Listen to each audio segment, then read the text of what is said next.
Hello, everybody. Welcome to the TOCA Thursday night live stream. We've got a guest tonight. EmoJoseph's going to be joining us in about a half an hour. Before we get to that, we're going to talk about unions because there's union news. I think we in a recent live stream covered, but in case you missed it, IATSE did ratify the agreement. Cecilia, if you have any more detail about that. It was a very it was a contentious vote, and let's be clear, it did not pass by much. So there's still a lot of discussion happening, and I do think that when the Canadian agreements come up next year, it's going to be another thing to watch. The U.S. and Canada handles their agreements separately, and so I get the sense that the Canadian locals have been watching what's going on in the U.S. and they're maybe ready to consider striking as well. There's certainly been a lot of talk about it, so it is something to keep an eye on. And also the stagehands, sort of the stage portion of this very broad and diverse union, is also going to be going into negotiations, I think, in the next 2 years. And so there's stuff to look out for there as well. So just, don't stop following IA stories just because they have stopped, talking about this particular incident. There's also some negotiations coming up for animators, which is a whole separate thing that IA Stories is going to be collecting stories and talking about it, because everyone in the entertainment industry is treated like garbage. Funny story. And they're working on it. But yeah, the animators are coming up, and I get the sense that that's going to spread into video games as well, and we might start hearing some stories about how terrible the gaming industry is for the creatives that work in it. We all know it's bad, but they need to unionize like nobody's business. The Blizzard Activision shit is again happening. Yeah, Blizzard's having a time right now. Blizzard's having a time. They absolutely earned it, but yes.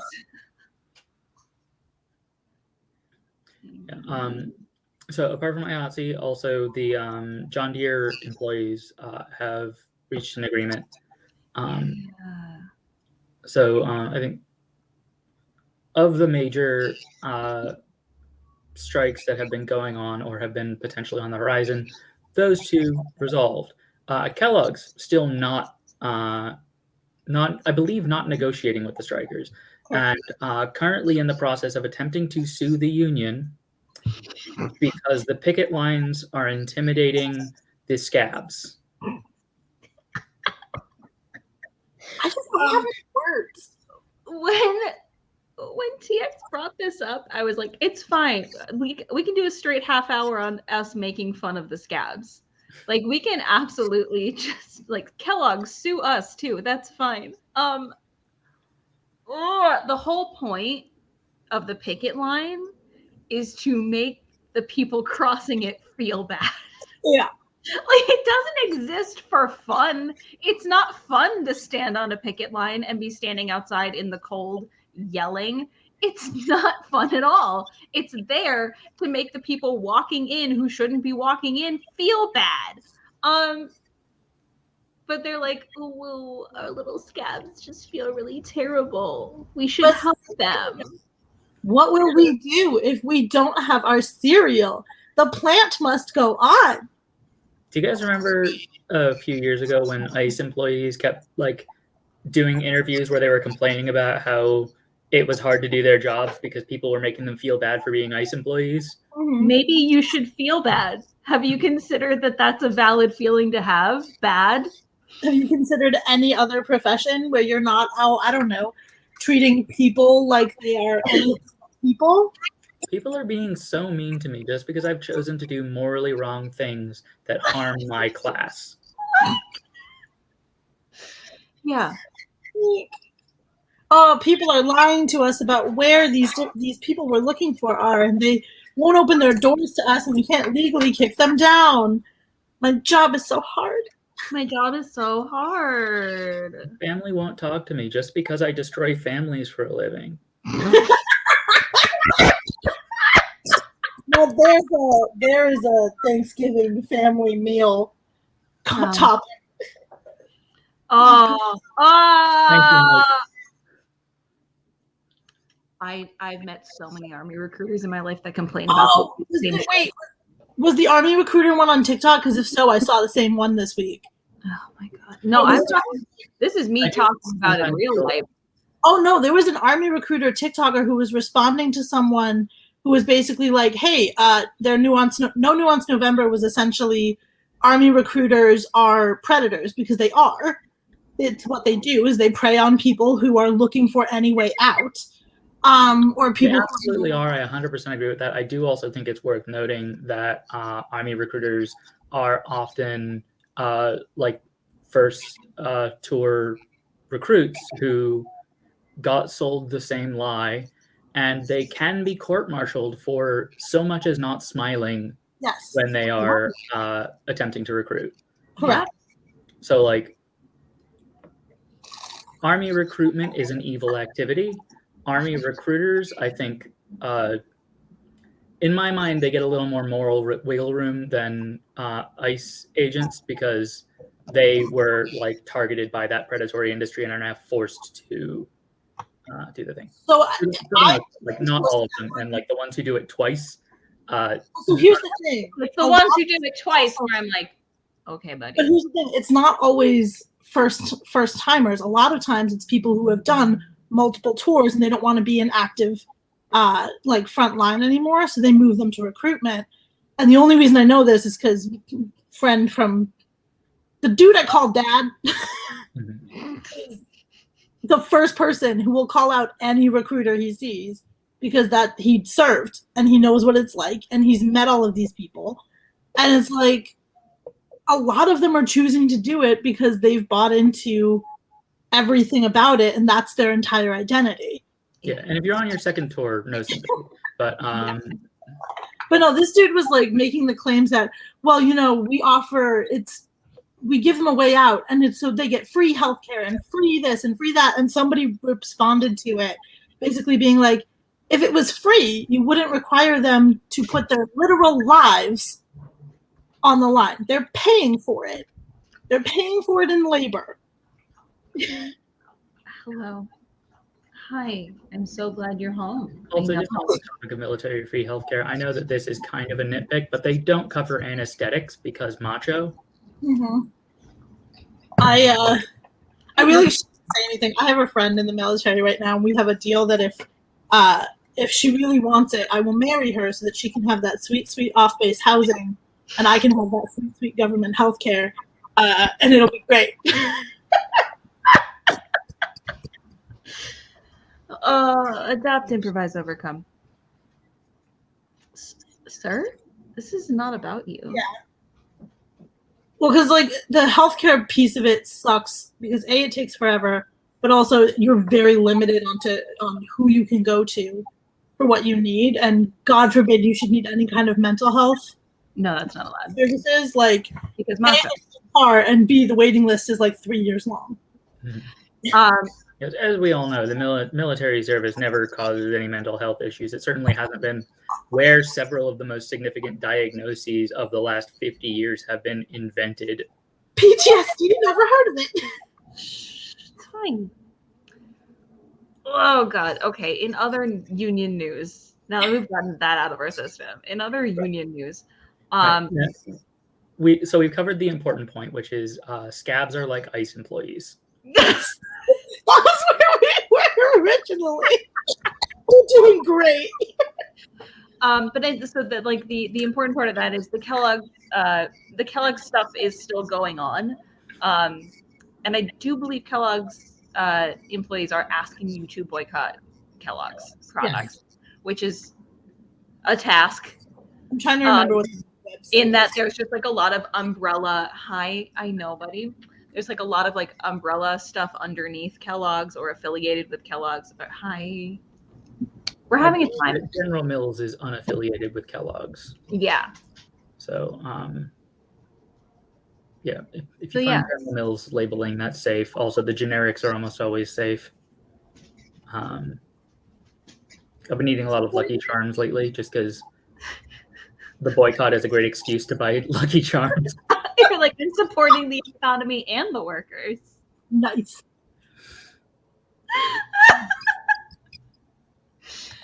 Are Cheerios? Yeah, Cheerios are Kellogg's, right? Because I was gonna say every store has a knockoff brand Cheerios. That's just some kind of Oh no, that's Oreos. I'm trying to remember what things the Newman company has knockoffs of, because like that's my preferred if I'm gonna go to a different brand. My brain just went straight to the old Tumblr post. Why is there a steak knife in this bottle of ranch? Is that the Ides of March post? Yeah. Yeah. Caesar dressing. Yep. Yeah. For folks who haven't seen the meme, it's a bottle of Caesar dressing. Somebody stabbed it in the back. The joke being stabbing Caesar. Somebody commented, "Beware the Ides of March." Then somebody else reblogged it with a comment, "I don't get it. Why is everyone reblogging this? It's just a knife in a bottle of ranch." And then like, the next 4 comments that are always going around on that same post are "Nobody tell him." Nobody tell him. So good. I want to know. So in other news, the Museum of Fine Arts in Boston, the employees are on strike there. Sir, I am begging you to chill out. I know you just got inside and everything's very exciting. So yes, the Museum of Fine Arts in Boston, their wages have stagnated, programs have been cut, and yet the director, I believe it's just the overall director of the museum, is earning almost $900,000 a year. $900,000 a year after taking somewhere around a 35% raise every year. Meanwhile, freezing wages for everyone else that works there, cutting programs like the senior discount program, which is just crazy to me. When like there's money, why are we giving it all to one person? Yes. And this is also part of a sort of larger issue in general, like within the fine arts world. Museum workers are paid terribly for the most part.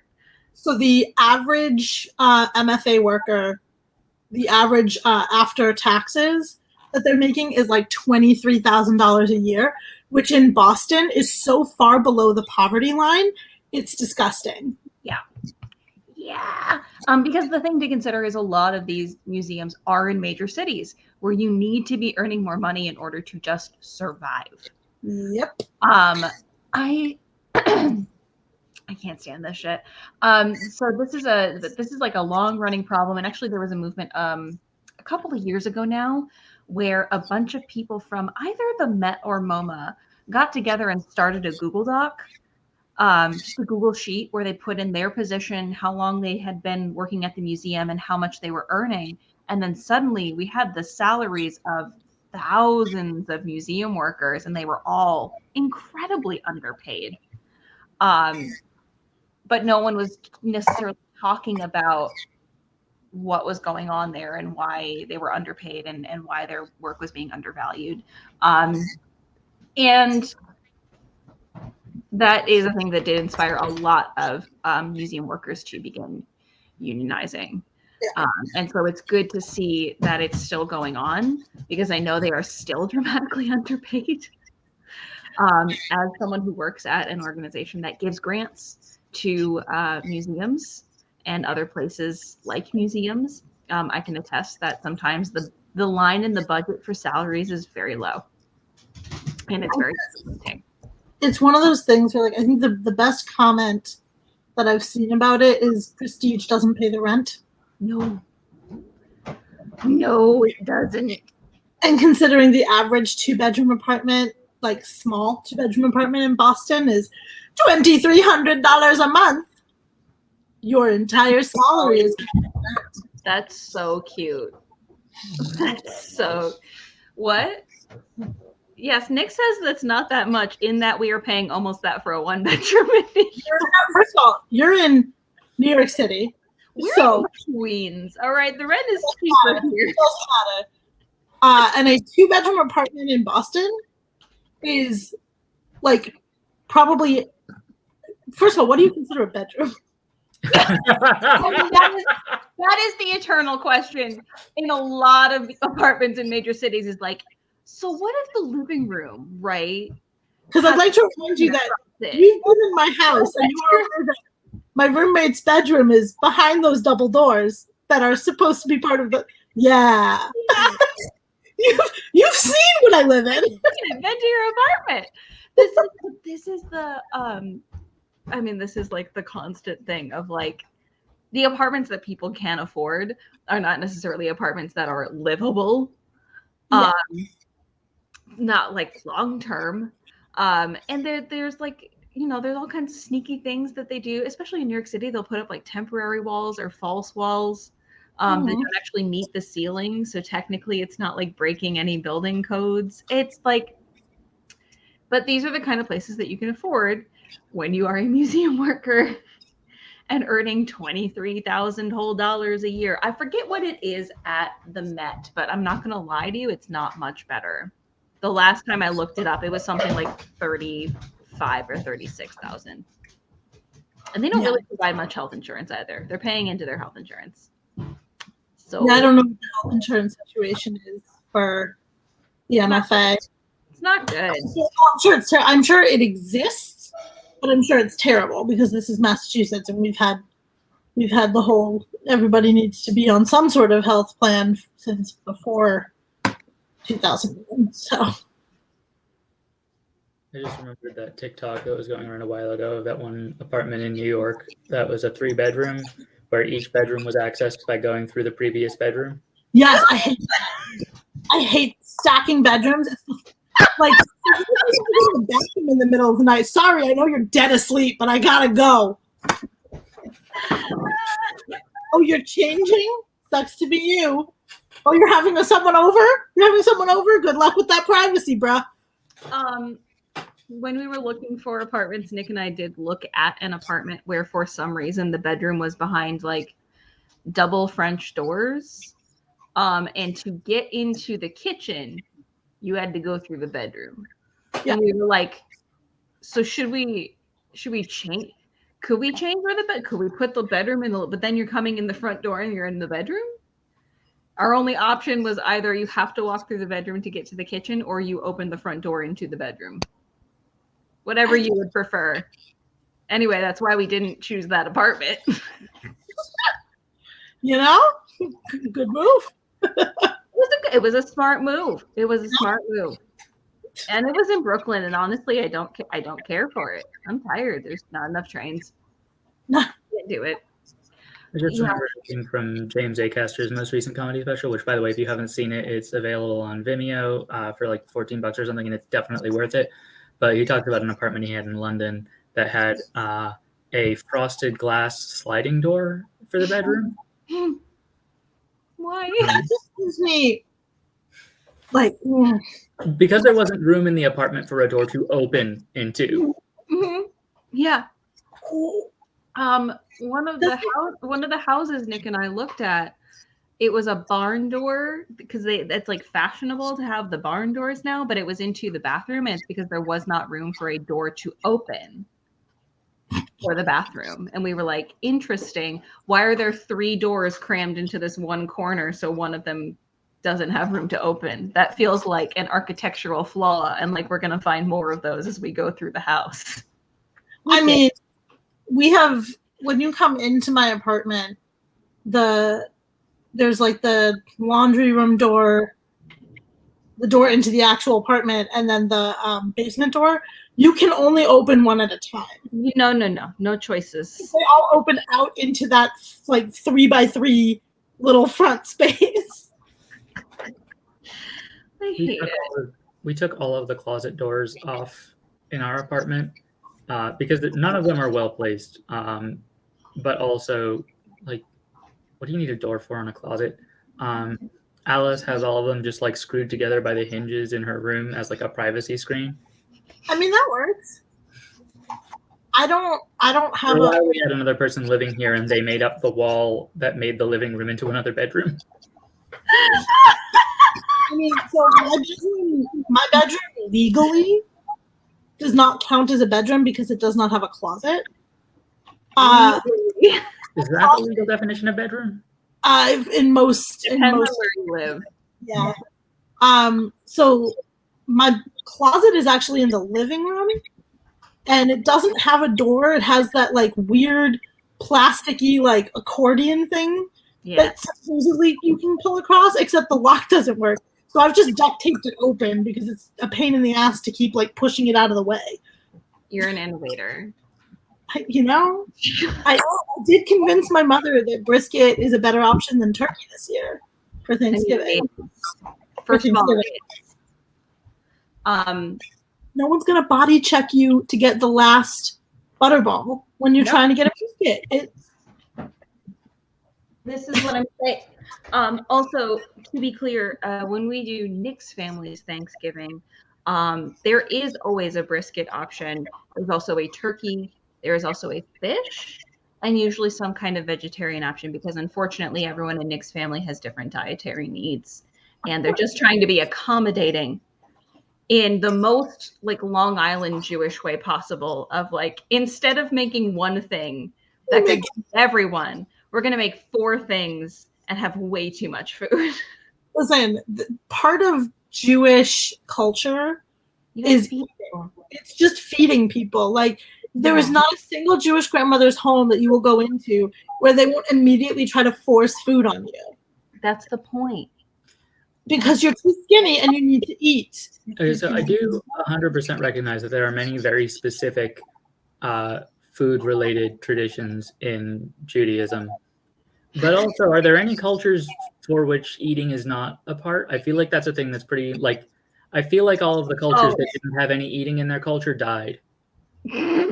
It's not. There's a difference between do you want an abundance of food the second you walk in the door, and for everyone to tell you look too skinny, you got to eat something, versus we just have food traditions. Like, me being as obviously Scandinavian as I am, glowing truly in this light, it's not a thing. Like, you walk in the door and it's not a thing to like get offered food the second you are in the door.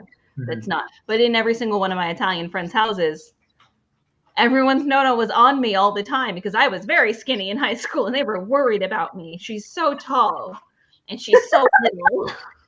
Yeah, the food culture that I grew up in is American suburb, and I'm pretty sure the main like food related daily ritual with that is just reminding you that if you eat too much sugar, you'll get diabetes. That is honestly, I feel like that's WASP culture too. That is very much WASP. It's the like, we're gonna discuss food, but only in terms that are making it a moral issue and also semi-judgmental. That is the other part of my family's traditions. is the WASP bullshit. I mean, insofar as my family has a religious background, it's Catholic, not Protestant, but that doesn't really let us off the hook for having a culture of guilt.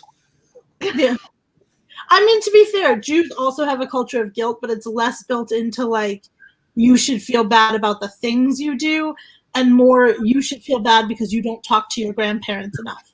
Doesn't matter what your relationship with your grandparents is, you need to feel bad. You could call them every day. It's not enough. It's not enough. Did you know that one time Nick's mother sent him a card that said on the card, would it kill you to call your grandparents once in a while? On the front of the card. She didn't write that. She sent the card with a little cat on it that said, would it kill you to call your grandparents once in a while? That's the most Jewish thing I've ever heard. Did I ever tell you guys the thing about my Did I ever tell you guys the thing about my friend's uncle and the box of cards with a picture of a baby in a bathtub washing a cat?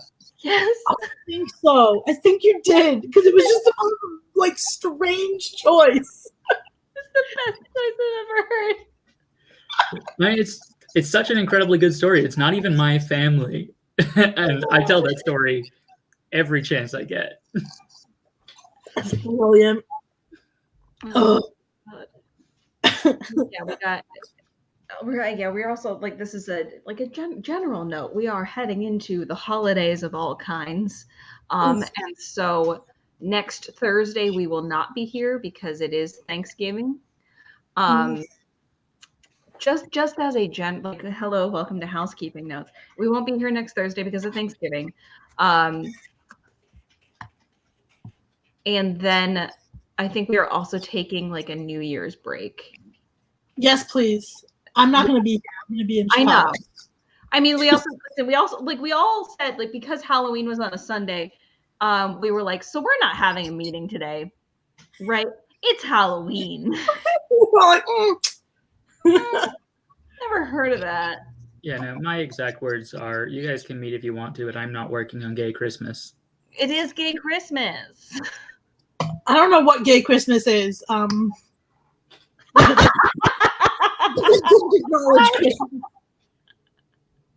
But also, somebody pointed out that the audience doesn't necessarily know the baby in a bathtub washing a cat story. Oh, wonderful. So, the uncle of a dear friend of mine, my arch nemesis, didn't like having to choose cards. So at one point he went to a wholesaler and just like found a box, like a like, what's the word for the things shops buy to stock their shelves? Like a bulk box? Yeah, wholesale like crate of cards that are just all the same card, and it's a card that's blank on the inside, and on the outside is a picture of a baby in a bathtub washing a cat.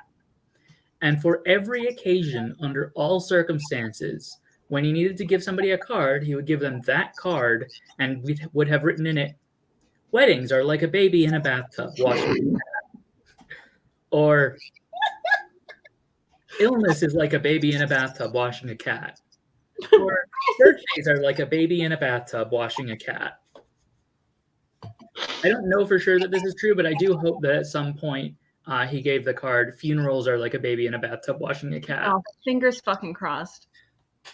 That honestly would be the greatest gift. Like, I went through many. I don't know that I've ever given a card that isn't a card that I made. And for my friends, because like Hannah and I exchanged cards, who was my college roommate, like all the time. And it was always me drawing crude stick figures because I almost went to school for art and I'm good at it, but would never, ever, ever make Hannah a nice card. And for her wedding, I did draw her a crude stick figure card, approximation of what her wedding ceremony was going to look like. And I was standing in the back looking angry that she was getting married. They have made her several cards for her children. They're all also stick figure cards. Like, you have a theme, you got to stick to it. Yeah, I love that. See, my friends and I used to just get like the birthday cards for children, like the congratulations you're 4, and then write the 2 in front of it, and like we basically would cross out words and just write in our own. So they just looked absolutely horrifically janky, but I loved it. This is not unlike people, and I've seen many people do this, and it's funny to me every time, of like wrapping paper for Christmas that's just happy birthday, and then they write Jesus every time there's a happy birthday on the wrapping paper. It is, you know what? The joke doesn't get old for me. I think it's funny every time. I know many people have done it. I don't care. It's funny every time. It occurred to me of getting using some Sharpies and white out and taking a get well soon card and just changing the 2 L's to a single D. Yes. See, this is brilliant. Get well soon. I fully approve. I just like to Mad Libs. I like to create my own Mad Libs. So 2 years ago, I did Christmas cards for my family for the first time in my life because I had been, I was selling prints at a craft fair, and one of the things I was selling was Christmas cards. So I figured I'll make a bunch of Christmas cards, send them to my family. And then this past year, I tried to do it again, but I used the Cricut, and I made like cutout multi-layer cards with like depth and shit. And they all got sent back to me for irregular packaging, because they weren't a standard size, and that was it for Christmas cards that year. That didn't happen. Done. That's it. See, I have now moved into the phase where most of my, even my younger cousins, those assholes, are now wedded and having children. They've like bought houses. I'm somehow the like, fuck, they're younger. I held them as babies, and now these assholes are getting married. That's fine. But they're like beating me to the punch. So I'm at the point where I'm getting a lot of the picture Christmas cards. And I'm truly trying to figure out when it's going to be appropriate for me to like finally cave and take the pictures, but it's just going to be me, Nick, and the dogs somewhere doing something stupid. Like, do I get Max the matching pajamas? I think the answer is literally yes, do that now. Yeah. I have a friend who's, I think she's 38 now, but she's got a kid, and before they had the kid, she would dress her cats up and make them take like horrifically corny like 80s family photos and send those out. And now that she has the kid, the cats are still involved. Right. I invited you in good faith up here, Max, and I'm gonna need you to not wreck my shit. Find a little bit of chill, Max. Down. Yeah, just us lighting Hanukkah candles. That'll be perfect. Oh. Happy Hanukkah, you jerks. Listen, I asked my mother for a dachshund menorah this year, and she told me no. And I feel like that is anti-Semitism. It is. I want my dachshund menorah. Just get the dachshund menorah for yourself. It's fine. It's at Target. Yeah. Either that or there's a dinosaur one. And like I want a Menorahsaurus. Nicholas just sent me a message of how do watch stream. Do you watch on Twitch then?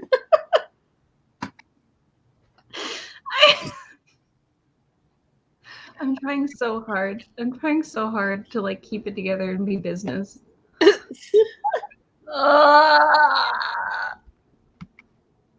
Hang on. I need to tell Nick how to watch stream. Okay, this is an actual question. Do we have any other union news? No. Okay, thank you. No. And making sure we haven't gone on this huge tangent while we have other stuff that we actually should talk about. No, only games and nonsense from here on out.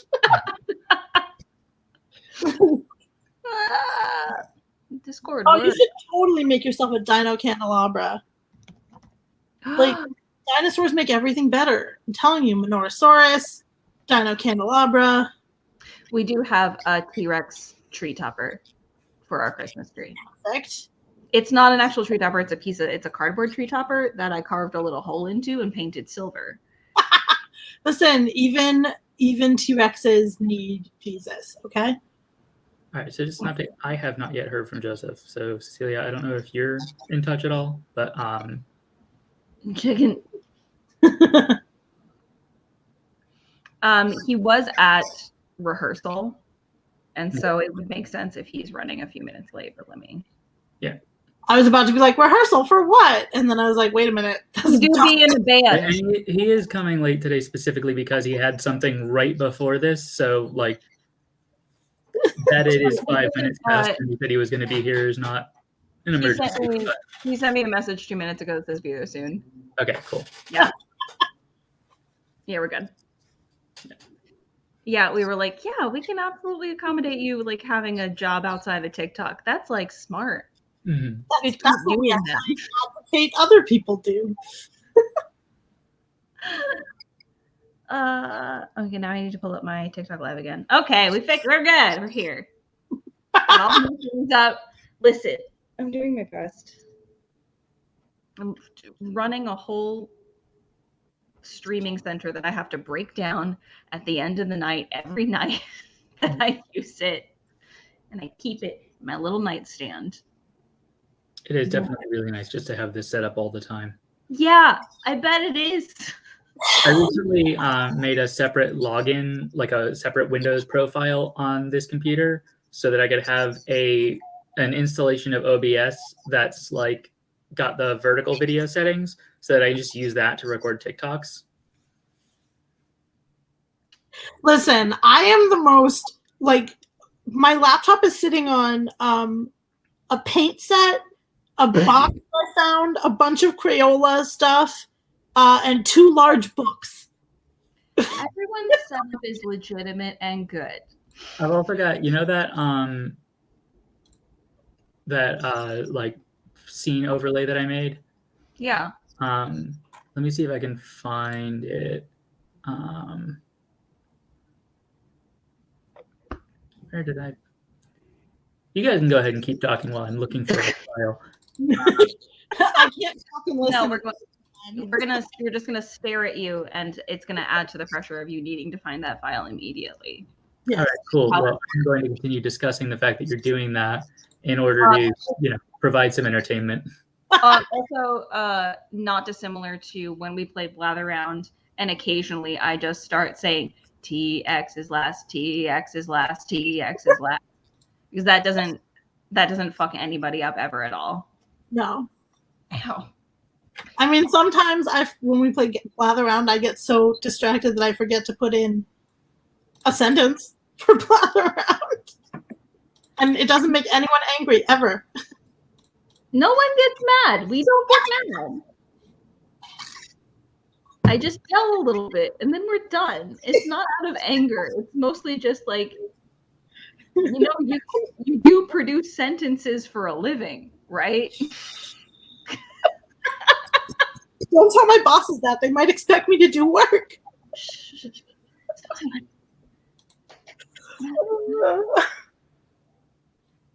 It's okay.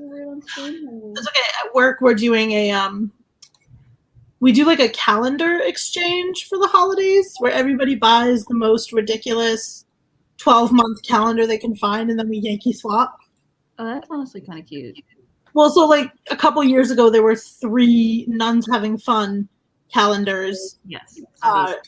Around the office. I think someone had like an in-sync calendar one year because of it. And I've just been looking for ridiculous but still appropriate for City Hall calendars. And right now it's between nice Jewish boys. Yeah. A single Jewish boys calendar and world's most fabulous mullets. Wonderful. I found it. Oh, good. Is that the safety box? Yeah, it's a custom one that I made for specifically my content because it's got the like space for the top captions, following and for you page things, icons, bottom text, but also the box for where my pop-ups show up and the line for my timer bar. Good work.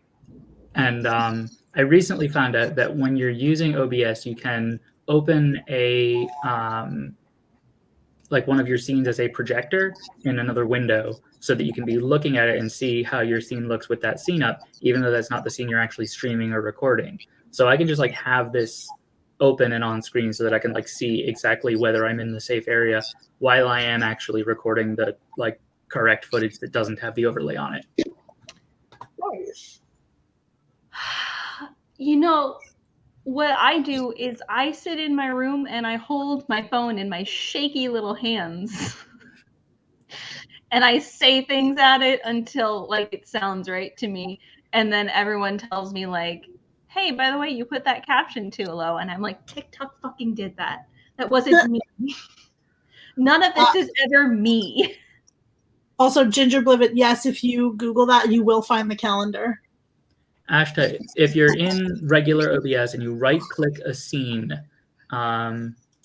there's a thing that says full screen projector scene and windowed projector scene. You want windowed projector. Full screen projector will take up your whole monitor. Windowed projector gives you like a pop-out window that just has that scene display, even when you're not looking at it, even when you're not streaming it. This is too advanced. Is simply too advanced for, again, someone who breaks down their setup every single stream. You know what else you do though, Cecilia? What? A job. I mean, yeah, I do. I do have one of those that I have to be able to do off of the same computer. Oh. No, I can't. Oh no, I didn't. I hate when I do that. I hate when I do that. I put on. I'm not feeling my best today. Like I know the second this stream turns off, I'm gonna be like, and I am dead. I was like, maybe I'll take a shower and I'll put on makeup and that will make me feel like a human being. And it absolutely did not. I just feel like beautiful garbage. And my constant habit of touching my face is reminding me every time I pull away and go back, I'm like, yes, I'm just trash today. Breaking down my setup is big brain David Gilbert energy. All right. EmoJoseph just got here, so got a little introduction prepared. Tonight we have EmoJoseph, a musician and TikToker, perhaps best known for the song that, as far as I can tell, is titled EmoJoseph and His Wonderful Cthulhu Song, but which you may better know as I Fuck Cthulhu. You can find him on Spotify as Joseph Dubé, and here's a sample of what you'll get if you follow him on TikTok. Never have a baby, but I'm still gonna be a MILF. Round them boys and drive them crazy. Yeah, I'm still gonna be a MILF. Kissing all the pretty ladies. Yeah, I'm still gonna be a MILF. I might never have a baby. Damn it, I'm gonna be a MILF. And I'm sexy, carefree, kid-free. Do you want me now? Oh, I'm sexy, carefree, kid-free. Do you want me now? Well, MILF is just a state of mind. Oh, MILF is just a state of mind. Oh, MILF is just a state of mind. All right, hi, Joseph. Thank you so much for coming on. Is there anything I missed? No, it's just that if that's what they've seen, and the most recent thing I posted is a song about religious trauma. Right, yeah. So they're gonna be like, "Oh, I he's singing again," and it's gonna be like, I didn't want to use one of the serious ones as a sample. "No, that's great. I love a good bait and switch." Yeah, no, Someone literally commented, when you follow somebody because they sing about fucking monsters and they just ripped your heart out. Yeah. I figured. I mean, it was either that or I'd have to use your recent duet with the high school theater student performing "No Children" as a musical theater song. Yeah. And I cannot watch that again. It is so painful. No, that was a lovely introduction. I was not anticipating an introduction. Thank you. We are It's the second time I've done that. We're learning. Yeah, we've done 2 so far. It's just the afternoon. I'm very proud of myself because I set up my mic and my camera and everything on a guitar case on my bed so I could be comfortable. I feel so much better now. I feel so much. We were just talking about all of our setups because like mine is quite literally like a paint set, 2 large books, a Crayola crayon box, and my computer. Yeah, I have a desk, but when I go and whenever I have to do anything where I'm going to be recorded, I try and get the in front of my bed angle because I have good posters here and just a door behind me with my other way. The shit show that is the background of my room. You have stuff going on. It's literally just my door with 2 towels on it. That's fair. Okay. So this evening, hello. Hi, it's nice to see you again. Good to see everyone. I chose my finest Garth Brooks shirt. Thank you so much. I had another one on earlier, but it got sweaty. So Well, I was going to ask if it was Garth Brooks' alter ego. Chris Gaines? Yes. Yay! No, we're not a Chris Gaines household. We just stand the Garth Brooks. I wore a Garth Brooks shirt to a movie, and when I left, this one guy was staring at me really hard. And I realized he wasn't making eye contact with me. He was like hardcore eyes locked with Garth Brooks on my shirt. He'll look into that man's soul and never look away. And that guy has a eyes. story. It's Okay, like Garth Brooks is like his nemesis. I used to actually be anti Garth Brooks. I would say very fervently that I was I was being followed by the concept of Garth Brooks for about 5 years before I gave in and just admitted that I liked his music. I genuinely like the phrase "followed by the concept of Garth Brooks." Right. What's that phenomenon where like you learn to recognize something and then like you see it everywhere? Bader-Meinhof effect. I had that with Garth Brooks, and I'd be like, I'd make it like 2 weeks, and a Garth Brooks thing would pop up, and be like, "Oh my god, I don't like Garth Brooks." Now I love Garth Brooks so much.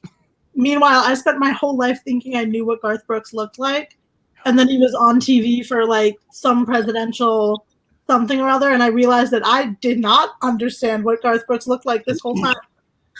You could never hope to fully grasp like, Garth Brooks. We can never understand Garth Brooks. Not really. Not that That's depth. my experience with like a lot of musicians who I'm like vaguely aware of from the cultural consciousness, and I see them on TV and I'm like, you are like 15 years different than I thought you were.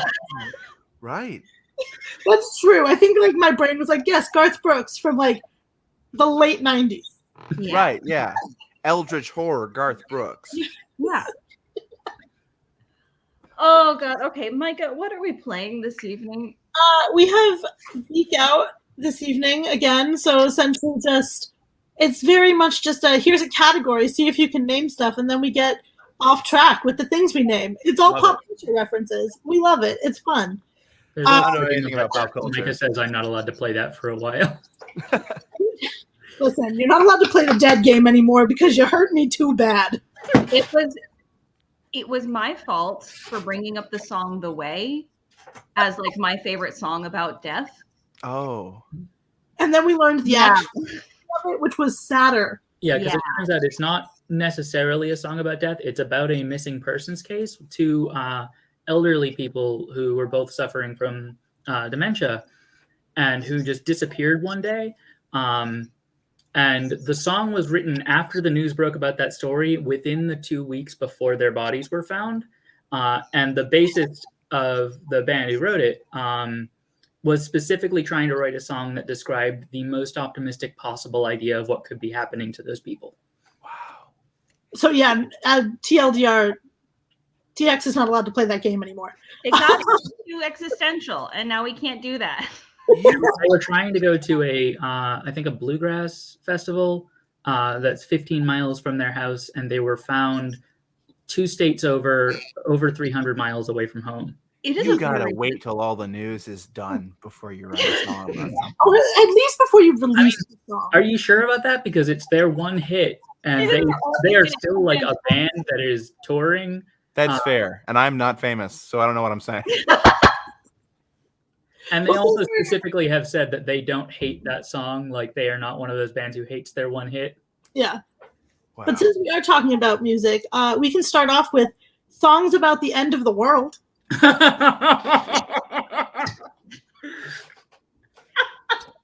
Is it just open season? Open season.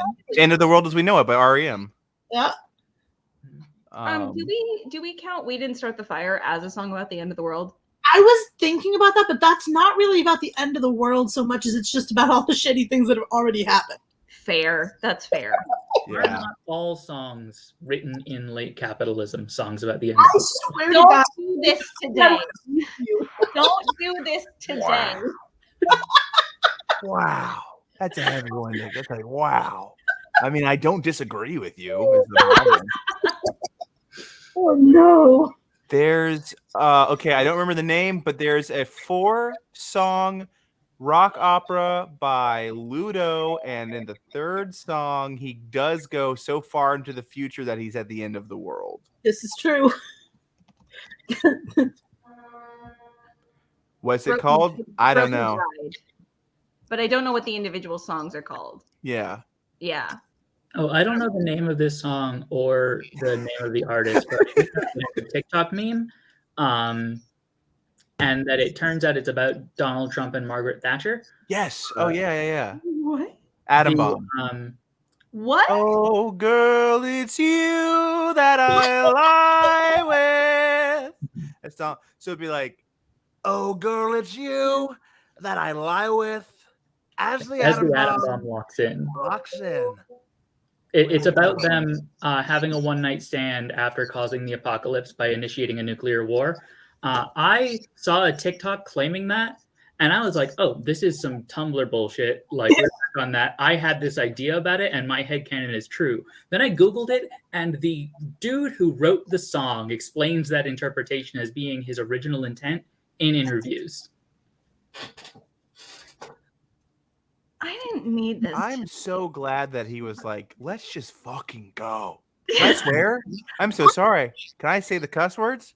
Oh yeah. Yeah, Fine. no, you're fine. Fucking let's make a song about Trump and Margaret Thatcher. Was it Margaret Thatcher? Yeah. Okay, good. I feel like I'm having a stroke, and this conversation. No, sorry, not Margaret Thatcher. Theresa May. Oh, I prefer it if it's Margaret Thatcher. It's much Yes, funnier it is if it's fun. Margaret Thatcher. Oh man. Let's see. Yeah, thank you, Anomaly Bones. I realized just as you sent that I had gotten that wrong. Some time travel for spice. I mean, Donald Trump and Margaret Thatcher Last were night alive at I the same saw time. French Dispatch. Oh Um, yeah, It's fantastic. it's great. But my buddy who was with me when Timmy Chat Shot was on the screen, Mhm. he leans over and goes, "That's my Quizat Cataract." And I was like, "Shut the fuck up."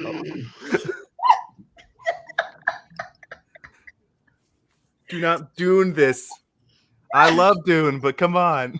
I cannot discuss or think about Dune any more than That's I fair. already have.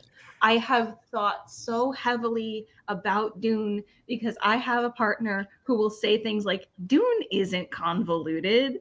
And then he like audibly flipping through pages to try to find the one fucking quote he's looking for. I don't know. Nick, are you still watching this? I'm here to square up about Dune again. The couple.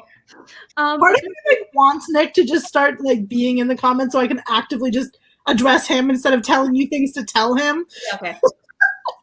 Cecilia, we've got a request. So McThatcher came from a stream that Cecilia and I were on another channel, the Theater Nonsense and Drinking channel. Oh, McThatcher was Andy Honeycutt's proposal for a production that we should do as a theater company of Macbeth, specifically with Margaret Thatcher as Macbeth.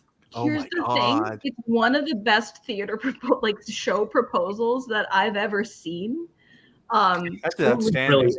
It's actually brilliant. But in the context, we were like, so this is too smart for us. We are morons who shouldn't put this on, but you should bring this to someone who should. You know, there were two truly incredible proposals last night. One of them was like a serious proposal about like King Lear as a 1960s story about Vietnam vets. And then there was McThatcher. Both of those were absolutely brilliant proposals that would be unacceptable for us to attempt because we could not even begin to approach doing them justice. I think of the proposals that went up that night, the one that we're most likely to wind up doing is the one where we randomize which actor is playing which character at every scene transition. Yeah. I And we just do not get to know what show we're doing beforehand. And is this all done virtually? Yeah. Outstanding. I will let you know when that goes up because I we are will also doing audition as it goes on. Oh, please. for the Please. role of I do McThatcher. this. I just really enjoy that the theater nonsense situation is not like come up with your best idea. It's make sure that your best idea is like slightly below the bar. Because if it's too far above the bar, we can't do it. I'm writing a jukebox musical with just Ben Folds music. I would watch the shit out of that. I had a feeling that this was the right audience to drop that bomb. This is the correct audience to be like, so Ben Folds, am I right? Yeah. I too would like to rock the suburbs, please. Oh Yes. my god. Can I pitch it to you? Yeah, let's go. It's an anthology. Okay. The first song is From Above, from Lonely Avenue, and we have the production's cool because there's a camera above the set and everyone's wearing colored hats, right? And there's a screen behind them and you see all these people during the musical number From Above, which is a song about people missing their soulmates throughout life, you know, oh, what if I married that person? So you see them all go, and by the end of the song, they've all paired off, and you can tell that not all of them are with the right color. Which I want to get it away. It is. I don't want it to sound like race at all. Maybe numbers. Probably numbers. Numbers might work. Numbers could Numbers work. are probably better. Symbols, something. But Pattern. yeah. Pokemon and No regardless, copyright issues with that whatsoever. then each Ben Fold song is a vignette that had kind of like with Assassins, how like each president has its own thing. Yeah. It's like a little bit of acting and then a song about that relationship and how that went. Of course, in the pair that does find their soulmate, they get the luckiest. That gets to be their song. Yeah. That's so. I'm trying to when I get the playlist on Spotify worked out, I'll send it to everybody. Oh my god, thank You you. can listen to it. Love it. Oh god. Okay, next one. Digimon could work. I'm guessing that's Digimon could work. You copyright can't. concerns? I gotta tell you what though, you can't prove that what I'm showing you isn't a Digimon. Yeah, that's true. I will say Pokemon are very protective of their copyright. Right. The company that I used to help out with like raves and parties did a Pokemon themed party every year, and they got sent several cease and desists. So now we have the same rave with the same decorations. We've just changed up the colors a little bit and renamed it cease and desist. It's Monster Rancher themed now. Yes. Yes.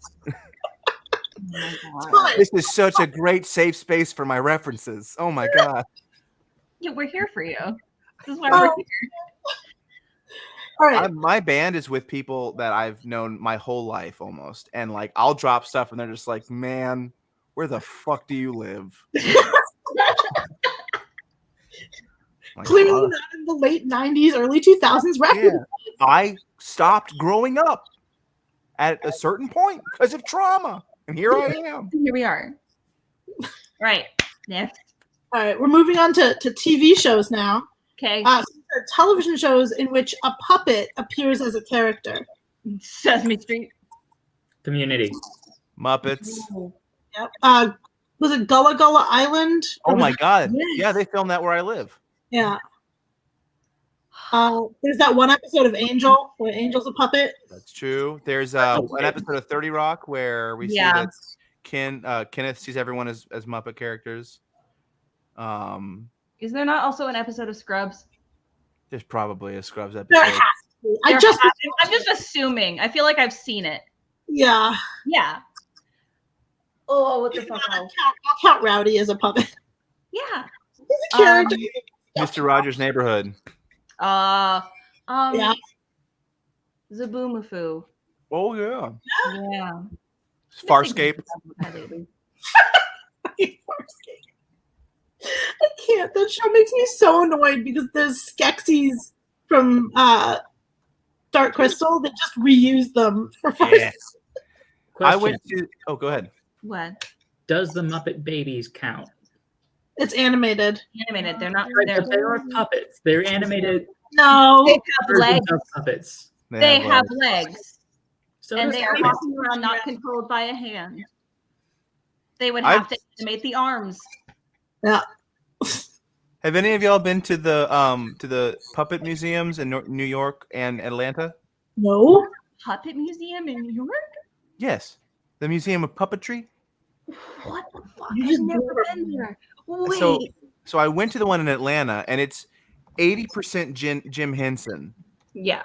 and then like wildly cool Jim Henson shit, and then like puppets from around the world, and then like some culturally important puppets that weren't Jim Henson, which are like Mystery Science Theater. Yeah. But then when I went there, they had the Dark Crystal exhibit, so I got to like see a Skeksis in real life. They are big puppets. Yeah. I don't like them, and I do not like the main. I don't like how the main people look in Dark Crystal. Their lips are bad. I don't like seeing puppets kiss. It's a little uncanny valley.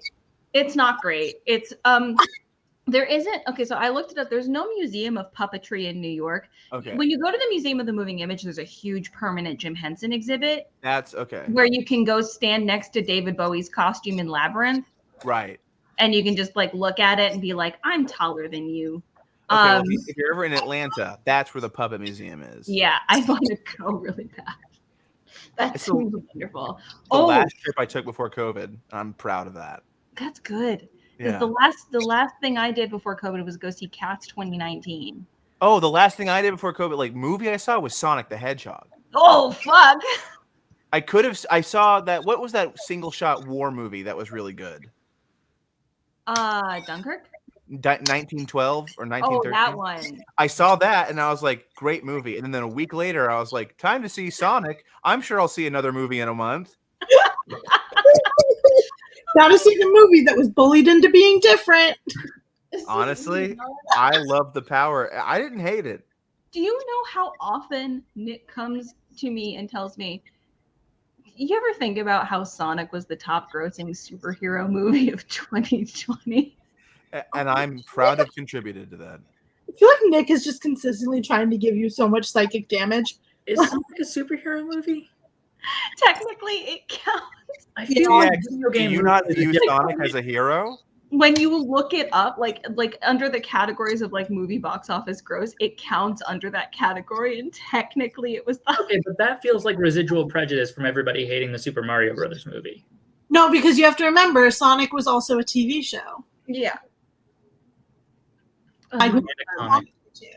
I I read the comics when I was a teenager. We cannot get into the Sonic lore. I can't handle this today. How about this? I'll hit you with something puppet related, and I hope I don't get canceled for this one. What? I consider my mother, who I think is a good woman and not a bigot, but I do consider her to be a Muppet racist. I'm gonna need some nuance. I would like the nuance. What if I just didn't? What if that was my nuance? Remember, my mother is a Muppet racist. Full stop. Yep. No.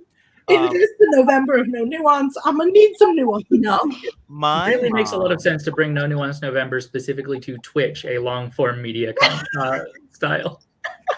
So my dear sweet mother, who like I said, not a racist bone in her body, unless it's the Muppets, really loves the Muppets. Like she grew up watching the show. Huge, like she is a fucking Sesame Street like genius. She loves it. In recent years, when they started having puppets on the news and on late night shows, my mom started getting really, really uncomfortable with it. They'll like Miss Piggy will be on Jimmy Fallon. She'll be like, they can see they're treating it like it's a real person, but it's not. They're not real people. They're not people. They're puppets. They don't count. They can all see the man. But they're pretending. And I'm sick of them treating them like people.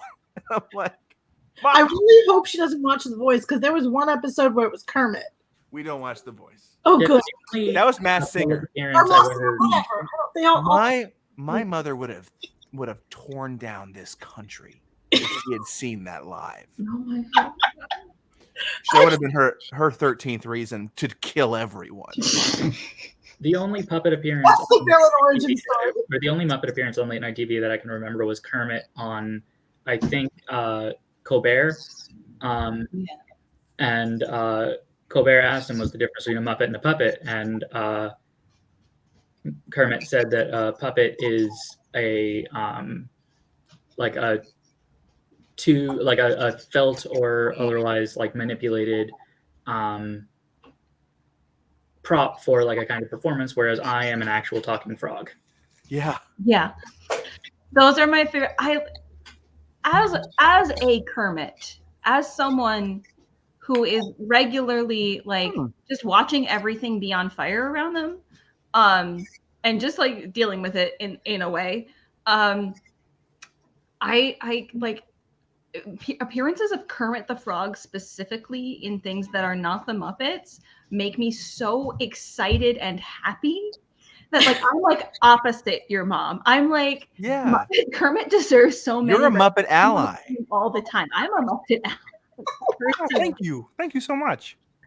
I'm like Kermit the Frog. If I could I'm a like real frame frog. a temporal moment and just like have it on my wall as a piece of art, Yeah. like specifically I would frame the loop of you, Cecilia, saying as a Kermit. Yeah. I understand who I am. Listen, I fucking love Gonzo. I love the chaos. I love the weirdness of it. And like every time you get one of those, like, oh, what is your star sign? And what Muppet does that make you? Aquarius is always fucking Gonzo because that makes perfect sense. However, I know who I am, and I know that I am a Kermit. Yeah, everyone knows that Muppets are more aligned with your Enneagram. Yes, this is what I'm saying. Like I am definitely a Stadler and Waldorf. Oh yeah, because I 100% people for my own amusement. Yeah, Right. there's Chaos Muppets and there's Order Muppets. Yeah. I think I am probably Fozzie Bear. I have no idea which Muppet I am, but I am happy to be assigned by either my co-hosts or by chat. I may be assigned a Muppet. If you really want me to my be friend a Savvy once assigned herself the Swedish Chef. And I was like, that makes such beautiful sense because every time you cook, there is somehow flour on the ceiling. And I love you, but it's a lot. Have you watched the defunct TV series on Jim Henson? No. Yes? Defunct no, Land? not yet. You gotta. It's so good. They were showing previews of it at the Museum of the Moving Image last time I went, but I was there on business. It's on YouTube, baby. You can do it. You can watch it whenever you want. What I love about Jim Henson is that he was like, not only am I gonna create a need for puppets, but I'm not even gonna call them puppets. These are fucking Muppets, baby. These are Jims. These are only Jims. Only Jim. And I'm not gonna go to the doctor. Listen, I love Rizzo the Rat, but Rizzo the Rat is no longer a functioning Muppet in the Muppet universe. Because, the puppeteer for Rizzo the Rat had a falling out with some Disney exec when they bought it out, and they have not. That's why Rizzo hasn't shown up in any of the most recent. That's why they're pushing Pepe so much. It is. It's actually why they're pushing. Yeah.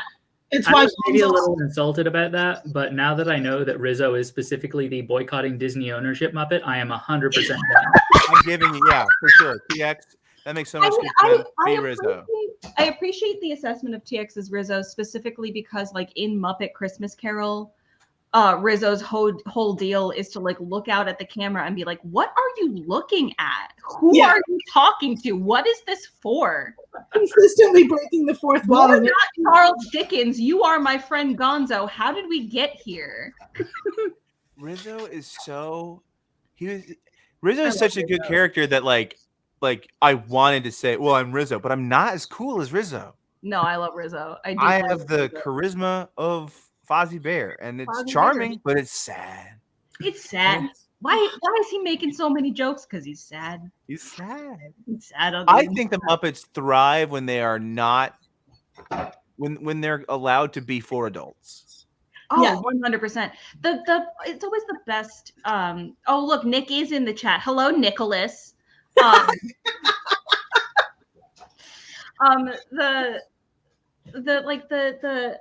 The best like Sesame Street bits are always for the goddamn parents. Like there was the "If I Were the Letter B," which is to the tune of "If I Were a Rich Man," and it's "If I Were the Letter B," which is like it's not for the children. That is for the parents to have a good time, and the kids are like, "I am learning about this sound." They have no context for that. C drives me crazy. That was my favorite one. Oh, it's so good. And like the idea of like having the goddamn Pointer Sisters singing the 1, 2, 3, 4, 5, 6, 7, 8, 9, 10, 11, 12. And then Janelle Monáe sampled because it's such a goddamn bop. Like, no, that's so great. It really does. Like, it thrives when it's for adults. Max, do you want to come up? Are we having a tantrum? To complete my Triforce of Muppet facts, so for everyone tracking my home, cool Muppet Museum. My mother's a Muppet racist. Yeah. And canonically, Josh Groban fucked Miss Piggy. Which is adding... That's my third fact. Which is adding to last week's conversation of, is Josh Groban real? Oh, yeah. Oh, did you have Kara? I know. We got into the conversation because of Kara, but then it just sort of spiraled slowly out of control from there of like talking about because it was a question about like name a thing where Josh Groban is a character and he's playing Josh Groban. Most everything he's in except for The Office. Basically, yeah. And that and like not Natasha Pierre and the Great Comet. Wait, didn't he have, on like, Broadway. Right. didn't he also have like a short-lived cop show that he was on? Please What? tell me there was a musical cop show with Josh Groban. I don't think it was. Watch the hell out of that. First of all, I think it was just We're one Googling. where he played like the son of a cop, but like was also a detective or something. I have vague like Got NBC. it. I got it. It's called The Good Cop. was it a musical? It's a comedy drama, and it's on Netflix, baby. The character named Josh Groban. The character is named Gosh Jobin. No, that'd be great though. That would be fantastic. Cast. Josh Groban played, Tony Jr. When Josh Groban plays himself, he's always a horny monster. Yes. It's true. Like when he was on Glee, horny monster. He fucked Miss Piggy. Yep. Horny monster. Also in that same episode, Kermit is dating another pig and says, "What can I say? I like pork." It's fine. It's fine. No, it's not fine. Fine. It's very much not okay. Very fine. Don't worry about it. Everything's okay. Oh, man. See, Miss Piggy is like aspirational goals for me.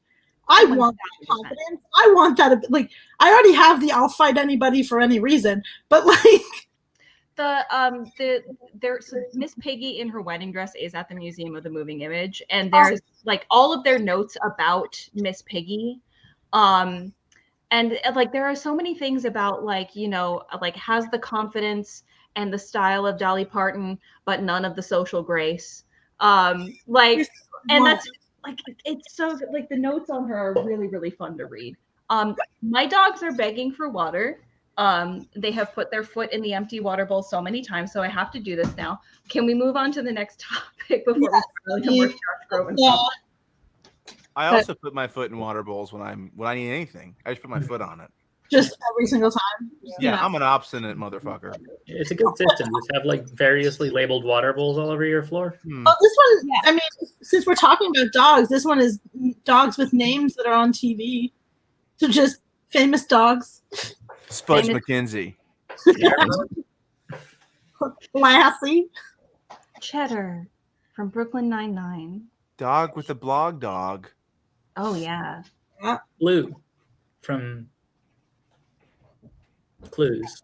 From the Clues, of the infamous Clues. No, from of the Clues Blues. Clifford. Clues. I think Clifford the Big Red Dog's a good one.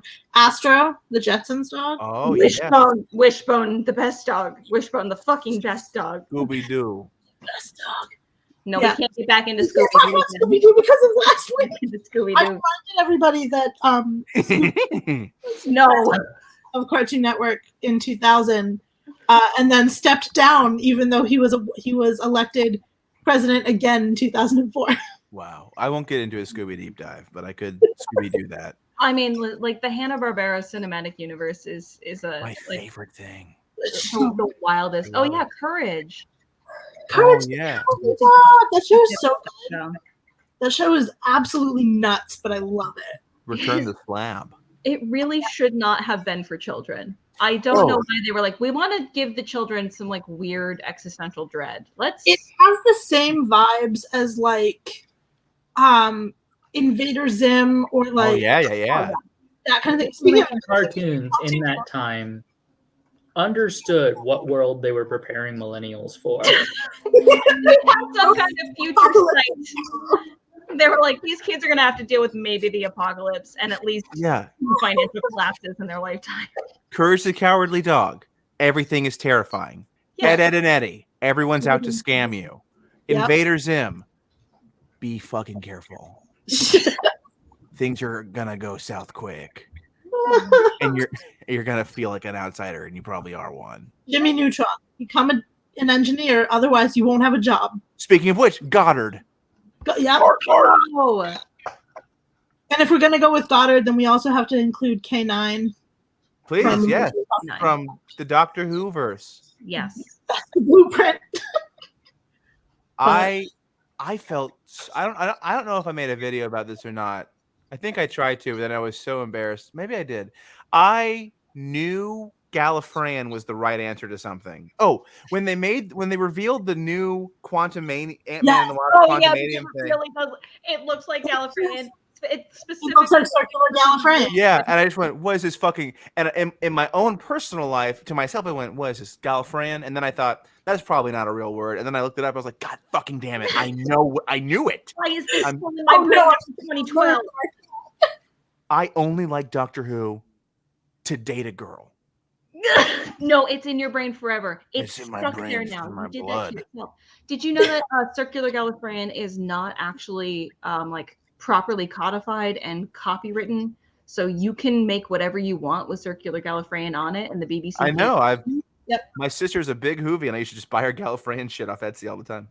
It was specifically why when I had my stuff bought out by MTV, they were like, this one specific thing that you made, we can actually list it everywhere and just use this blog post as is because there's no copyright issues here. Circular Gallifreyan's not copywritten. So good job, you. Wow. I'm like, thanks. I didn't look anything up before I posted it on the internet because I was 22. Yeah. Stupid. The fact that someone took their time to be like, I'm gonna make a circular language, and it's gonna be awful.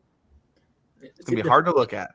It feels to me like Britain making up for the fact that they let that one random dude claim and enforce the copyright for the "Keep Calm and Carry On" posters. Yeah. That were World War II government propaganda. Yeah. Yeah. Do you guys ever feel like it was weird that aliens only attacked England? That's not true. They didn't. They have like 4 episodes in the middle of both Matt Smith and are you talking about Angels Take Manhattan? Yeah, there's a bunch of ones that happen in America. Listen, It's also like it's very strongly implied all the time, except during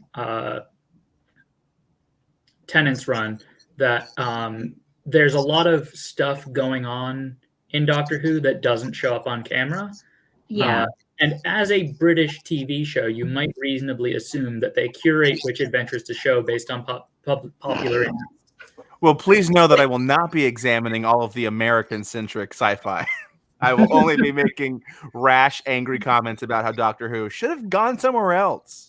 You know, I think that it's reasonable to assume that it is a documentary, and that the fact that it overwhelmingly represents Britain is selection bias on the part of the producers. If it makes you feel better, in the most recent Doctor's run, they go to India for an episode or two. That's nice.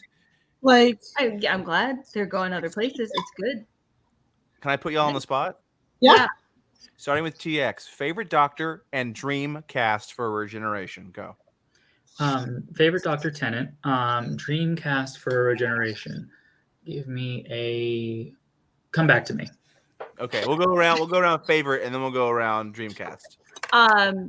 Favorite is also Tennant, but I have a very big soft spot for Matt Smith because I joined as David Tennant was leaving, so Matt Smith was my first real-time Doctor. Right. Yeah. You don't have a dream cast? We're gonna come back around. We're looping. I'm gonna break the Tennant cycle. I'm an Eccleston fan. I know you are. Okay. Because you never forget your first Doctor. So there you go. I'm a basic bitch. I really got into Matt Smith, and I also hate him, but he's also my favorite. It's just I really thought that Matt Smith was an incredible actor who did an amazing things with that role. Yeah. And he had the unfortunate coincidence of also being the Doctor during the worst writer in living memory. Thank you. That's it was also just so Tumblr. Like, I wore bow ties and suspenders, and I was like, bow ties are cool. Yeah, I mean, bow ties are cool. That bit would have been good if it was just like how he was for the first week of being a Doctor. Yeah. I will say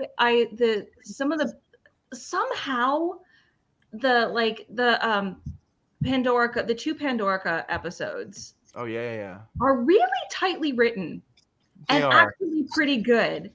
But I just remember watching it and being like, so they saved all of the energy for these, none of the other, just these ones. And when everything again, cool. Even there, they have just some of the decisions are so. You're writers. You can do better than this. No. Yes. Like saying that the people who believe that stars used to exist are called star believers. Shut up. I struggled so hard because I wanted to like Matt Smith. And the older I get, the more I realize I have no issues with him as an actor or even him in the role. The storylines that he was given made me crazy. I didn't like it. They were too reliant on like almost slapstick for me. Yeah. But it makes sense because I tend to like the Doctor that's a little meaner. And I also did not like Amy and Rory, and I know that that's a thing you're not supposed to say, but Amy makes me want to hit someone. Say it out loud. It's okay. I met her. I'm sure she's lovely. I'm sure. She's weird. Again, she got bad writing. A lot of them got bad writing. Wait, I want to bring. The Moffat has good initial ideas for when he takes over, but then immediately runs out of ideas. Correct. That's why he was good as like a 1 episode writer, because that's why The Girl in the Fireplace is such a good episode. Is that why? So wait, does that make Moffat the sci-fi version of Andrew Lloyd Webber? Yes. No, he's sci-fi. Oh, I thought I was going to call him Sci-Fi Whedon. Or British Whedon. I thought you were saying that like Moffat is the sci-fi writer of Doctor Who in the sense of like the TV channel Sci-Fi. Oh no, I was making the Andrew Lloyd Webber reference because like man can write a first act. That man can write a first act, and act 2. Whoa, I haven't thought that far yet. Nick would like to bring up like the Dracula show, which was a hot mess. It started very strong, good concept, gonna have a good time, and then it just falls to shit. Stephen Moffat gives up. He gives up because he goes to the producers and he says, "Listen, for this episode, I just want to have Doctor Who and Sherlock show up and kiss me." That's it. And then they go, "You can't do that. What's the contract? This is your Dracula show." And you're there. He's just like, I thought maybe this time we could. It feels to me like he writes to an aesthetic in his head more than he writes to an actual. Well, that's why Sherlock is the way it is. Yeah. Like that's why it is the way it is. It's because he's writing to like the aesthetic of it, and then he's like, "What's queer baiting? I've never heard of that. I've just been doing it for like 10 solid years." Yeah. Oh, Joe Dreamcast for Doctor Who. Fuck. I'm really struggling. The only thing I can think of is I want James Acaster to be a companion as himself. I want a sexy doctor. I want Idris Elba as a doctor because I just do. I have no reasoning behind it. I just want it. Yeah, that's great. Like this is the standard fan cast response on the internet right now, but I do think Lil Nas X would be a good doctor. I would murder a man to watch that shit. That would be great.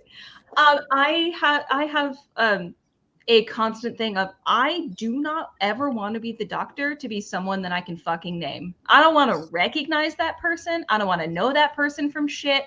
I want no context for them as they go in. Because those, for me, are always the best possible doctors because you don't have anything connected with them yet. Yeah, I think that is the right call.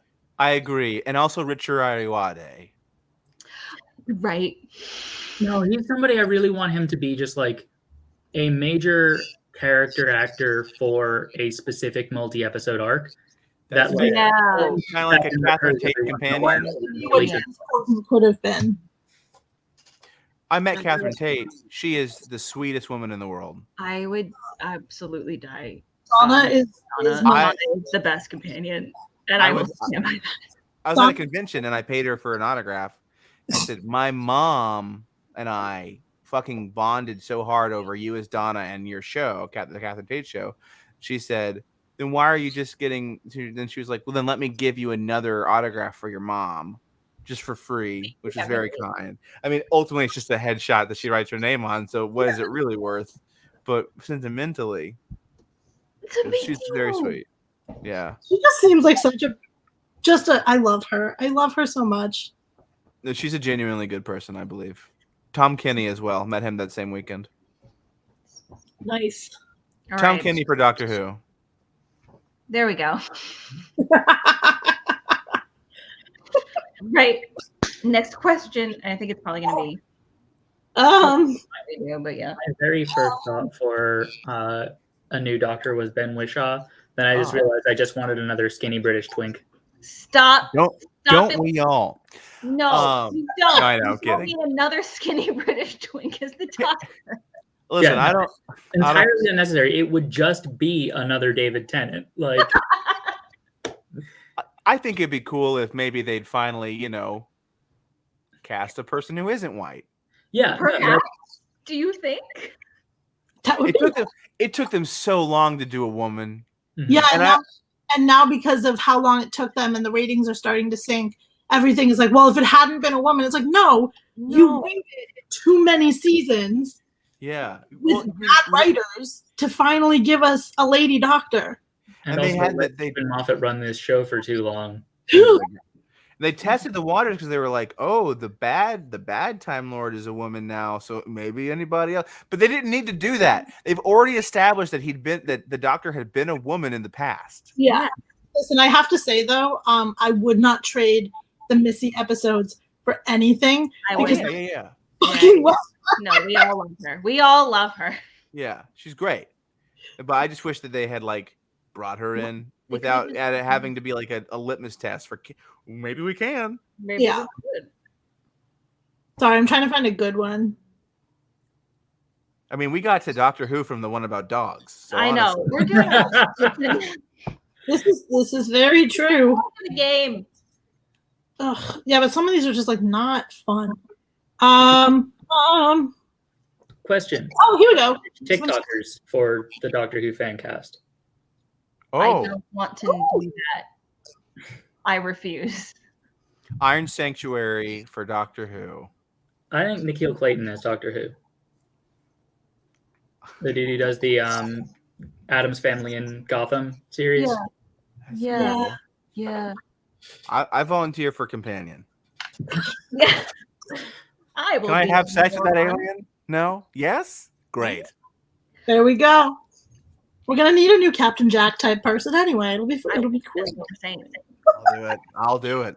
All right, so this one is TV shows based on famous literary characters. House is I learned It's this a from Sherlock Boost. adaptation. Mhm. Yeah, I I love didn't how know that. people on TikTok are just figuring that out. Bless. They're so young. And I'm just like, House Holmes, Wilson Watson, they live at 220 Shut up. in the same apartment. I will say I did need it explained to me. I was also 16 at the time. That's and what I I'm just read an saying. article about a show I was obsessed with. Mm. Yeah. TX, how old are you? 33, give or take a year. Oh, Stop I'm it. 27. So I was in 8th grade, and I Mhm. was like, I don't want to watch an angry doctor. Shoot. What's on Adult Swim right now? Is John Cena still rapping? Oh my Fun. House is yes, and Nick stands by this, and I do as well. House is probably one of the best Sherlock Holmes adaptations that there is. Yes. 100%. Because Yeah. it doesn't go because Sherlock, wow, what a trick Sherlock was. Yeah. What a fucking scam of a show. Yeah. It really Yes. tricked you into thinking yeah, this is great. And then you watch it back and you're like, this is not as good as I thought it was. I was particularly mad in retrospect to realize that I had dismissed Elementary, an amazing show, because it was competing with Sherlock for the modern Sherlock Holmes. Right. Yeah, I- rivalry. Elementary had me hooked when they announced that Lucy Liu was in it, because I was on a kick where I was going to watch everything Lucy Liu was ever in, because again, That's As you also should. fair. I'm As you very should. queer and she's very hot. She's Yeah, very no, hot. Elementary had everything going for it. I was just Yeah. on the wrong side of Tumblr that year. Yes, that's exactly what happened. That's genuinely what fucking happened. Yeah. Ugh. You know what though? I'm a Sherlock Holmes in the 22nd century kind of guy. And the I mean, fact I'm I- a mouse detective human, but I just have tried to casually bring up Sherlock Holmes in the 22nd century dozens of times in the last 2 years. because I rewatched it all over quarantine.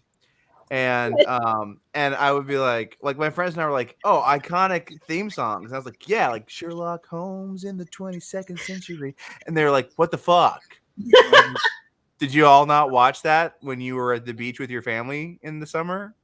And it was the only show that was on that one channel? You didn't I have have to. certain pinpoints of vivid memories of that show to the point where, like, I know that I watched it, but I think it's in one of those sections of my memory that has been annihilated by trauma. Watson had a real head on a robot body. Yeah. He made tea out of his stomach compartment. Yeah. This is like I have very again like very pinpoint. Sure. Sorry, this Add episode. 3 robots, 1 clone. Fuck yeah. Now, speaking of literary adaptations, Robin Hood, always bad. No. Not only Bones, House is kind of really hard to go back to because it was very edgy. Yeah. And Kind of like how you can't recommend 30 Rock too much these days. Yeah. yeah, it's Yeah. You had to there's be. a lot of stuff going on in House that, like, you can see where it became the model for how a certain kind of white dude was going to be a bigot. Yeah. Yeah. Yeah. It really is. In some ways, it has like very Joker energy, Oh, where it's that whole like, yeah, Every once in a while it gets it. Yeah. maladaptive white guy, great, because we needed another one. Yeah. a lot like Thing is, House. like, at the time it was like there is less of this, and now post Yeah, it did Oh, kind of like Dark create Knight. the genre, and if we're being as fair as we can to the showrunners, they didn't know that they were going to create a genre. no, they did. No. The Can fact somebody- that that genre exists is a plague on humanity. Also, I want to. No, we need to go back to the Robin Hood because there are several successful Robin Hood adaptations, including the one where the fox is hot because Disney wants you to be a fucking furry. That's the only good one. And- Excuse me, No, Robin.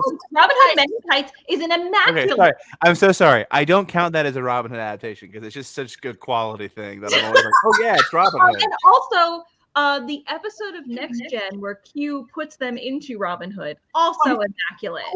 Wonderful. Okay, but the Robin Hood show was, I guess the Robin Hood show is bad in most of the movies.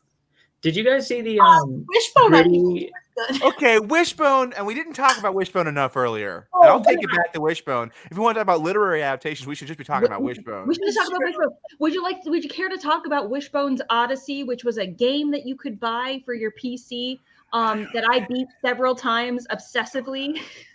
Of course. My favorite Wishbone episode was I have 2. He was like hanging out with like bad kids, and he started calling himself JD, and that was his cool name. And my initials are JD, except for my middle name is M. And I was like, I told my mom, I said, I want to go by JD, and she was like, not my precious 4-year-old child is not going to start going by JD. His name is Joseph. Like, and so she said, you can't be JD because you have a middle initial, and you could be JMD, but that's not very cool. She absolutely ruined it. Oh, hi, Sookie. Being a nuisance. A cat. Good. Then there's the episode where JD, whose name I can't actually remember, is lectured the entire episode about how he can't use a calculator, or he won't ever be able to do math. And then he's at a yard sale, and he's like, I can't do the math because I was relying on my calculator. And I watched that episode on my calculator. Yeah, I am never going to stop being just like so salty about all of the math teachers who, like, by this point in time knew that like cell phones were a thing and that they already had calculators in them by then, saying you won't have a calculator in your pocket every day of your goddamn life. Like, motherfucker, you have a calculator in your pocket every day of your goddamn life. You think a teacher could afford a cell phone back then?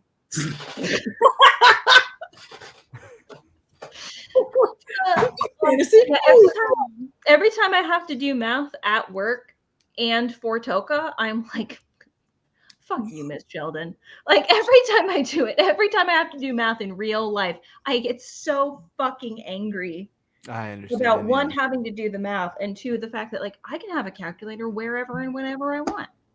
Yeah, I found out if you turn your phone calculator sideways, it turns into a science calculator. I didn't realize that. Yes. Something that really bugs me about calculator apps is that nobody's made one that basically just works like a mini spreadsheet where like I don't want something that works like a fully functional spreadsheet. I do want something where I can just like type the whole formula on a single line and then hit enter, rather than having to go through a series of calculations in order. Right. I get It's that. literally called Excel. Yeah, but opening Excel, You can open a sheet, a Google Sheet on your phone. There's an app called Google Sheets that's just Google Excel, is free. slow and buggy. Yeah, it is. It I want absolutely something is. optimized to open quickly because I'm using it to solve one problem and then closing it. I feel like this is splitting hairs. Stop it. I'm having so many late problems today. Okay. Other literary adaptations? There was that one HBO show that was it Penny Dreadful? Oh yeah. Oh yeah. Every monster book. I mean, do we it's classic literary adaptations or just literary adaptations? I think it's just literary adaptation. Okay, so then why aren't we talking about True Blood, the best trash, the highest budget trash? True Blood was the first HBO show I ever saw. I downloaded an episode free on my iPod, and I was like, okay, cool, vampires. And then I watched two people have sex. Yep. And I was like, hey, what? What is happening here? I'm watching, that's sex having. That's having sex on my iPod? That No. show. Good Lord. Why didn't anyone tell me I could just watch a vampire show and there'd be And sex? there's sex having in it.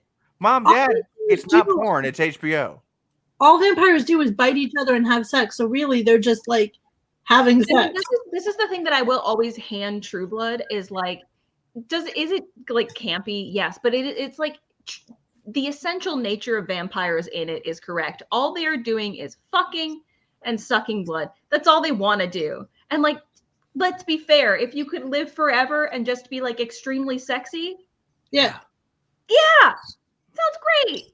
But like, No it's problem. also the like, come on, if you're that old, yes, you've tried every fucking thing on the planet. There's nothing else to do at that point. There's Yeah, nothing only- else to do. Yeah. You run out of stuff. You know, and it's like pizza, they say. Wait, At least it's pizza. Sex. Yeah. Exactly. Sex. At least it's pizza. it's pizza. The That's sex having. That's a sticker. I did like True Blood a lot. They're bringing it back. What? Yeah, they're rebooting it, and I feel like it's too soon. I'm so tired. They rebooted Gossip Girl. Maybe they can reboot anything. They reboot Spider-Man every time they decide to. I hate that too.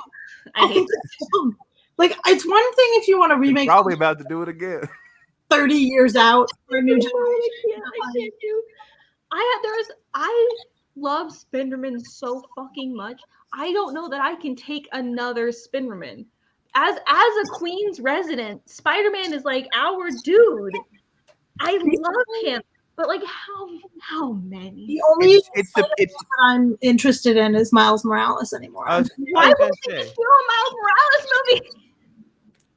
So tired. Like, it's the Peter Parker of it all. Spider-Verse is actually good because I get Miles. Spider-Verse is actually good, one, because the soundtrack absolutely fucking slaps, and their use of the music in the movie is unreal. Two, who is ringing my doorbell? Who is ringing my door? That long?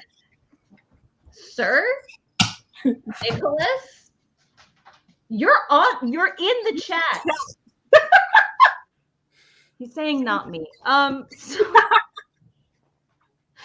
but the other thing is that, like, in terms of the animation, it's one of the few animated movies I've watched in recent years that was like, yeah, we have a distinctive style that we are using. They copyrighted it.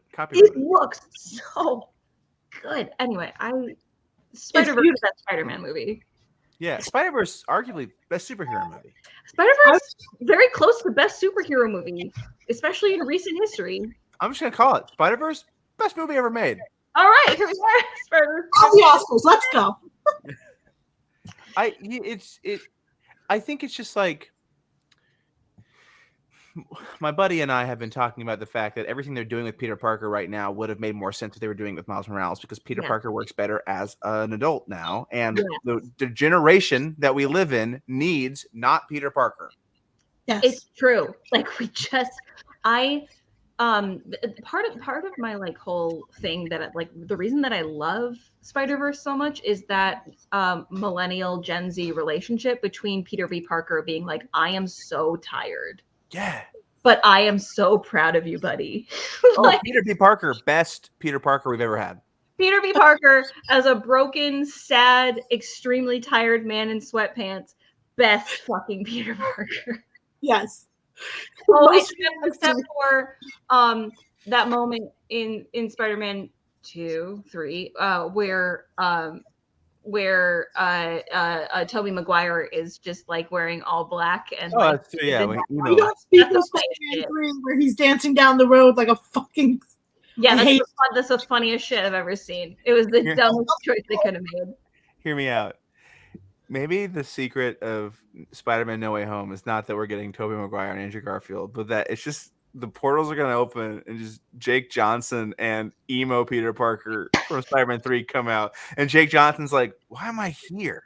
That's And all. emo Peter Parker's just like, That's and he won't all stop. And then he I hits a want. woman because everyone forgets that he did that in that movie. He did that.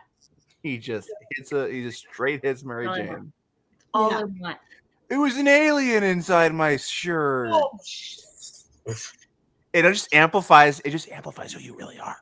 That's the whole thing. it's just like when you become a vampire, it just amplifies what you already were. He's just a vampire. I mean, the people have been making the joke of like, you know what the real secret of it is going to be. It's going to be a Venom movie, backdoor Venom movie. We're going to get another one.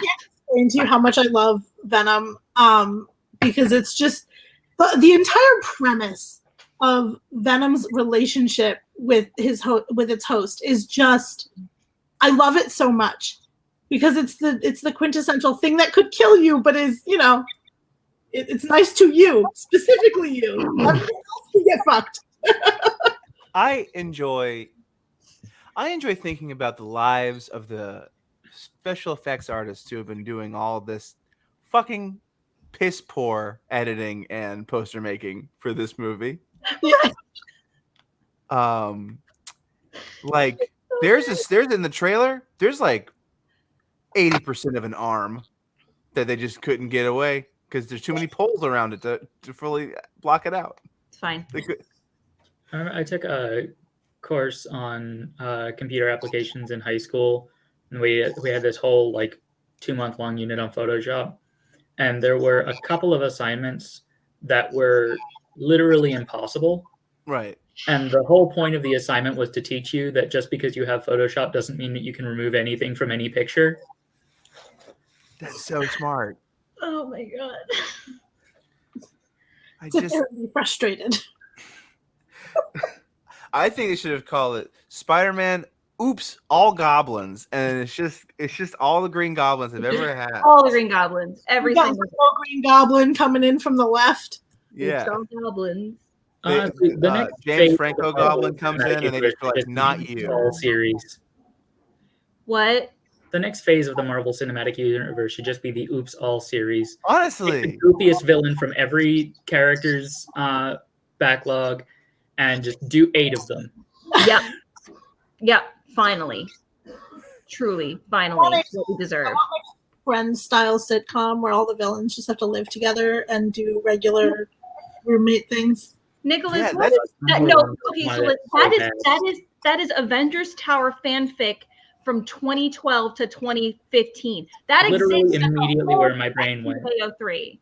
Oh, that's basically the plot of the MODOK show on It is. Hulu. It's just like, It is. Oops, all Chris's. oops, Chris is. I still stand by my best podcast idea called The Chris's. It's a crisis of Chris's, and it's where I make people sit down and evaluate every single thing that every single Chris has ever been so we can figure out which one is actually objectively the best Chris. We can make that a short form podcast, like a That's what miniseries. I'm saying. I do want to address this on the way. Has there ever been a Batman musical? There's the Star Kid Potter one. Yeah. Okay. Batman Now, musical actually endorsed by Marvel. No. Question to the group. No. Should there be a diegetic reason in the story for why they're all singing? Yes. I would kill for that to be the reason they are all singing. Batman has sung for a real reason in the Justice League Okay, but animated no, show. that is a musical performance in a non-musical show. I want like I'm Batman. characters expressing emotional escalation by breaking into unrehearsed, well-composed songs. It's just simple. There's a gas in the air. You want that playlist show, but Batman. Oh, Ben Folds, but it's just Batman.